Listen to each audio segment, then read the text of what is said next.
জীবনে সবাইকে ইগনোর করে একদিন তাকে বেছে নিয়েছিলাম। ভেবেছিলাম সেই হবে আমার সবকিছুর সঙ্গী। তাকে পাওয়ার জন্য কয়েকটা প্রিয় বন্ধু বান্ধবকেও হারিয়েছিলাম। তাদের থেকে দূরে সরে এসেছিলাম। নিজের ফ্যামিলিকে সময় দেওয়া কমিয়ে দিয়েছিলাম। পরিবারের মানুষজনের থেকে একটু দূরে সরে এসেছিলাম।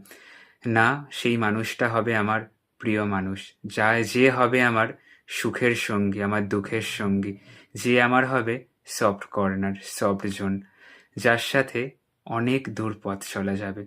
যাকে বিপদে আপদে সমস্ত কিছুতে, যার হাতটা ধরে অনেকটা পথ এগিয়ে যাওয়া যাবে। আসলে যার মধ্যে আমি নিজের সুখটা খুঁজে পেয়েছিলাম, কিন্তু আমার বিপরীত দিকে থাকা মানুষটা সেটা পায়নি।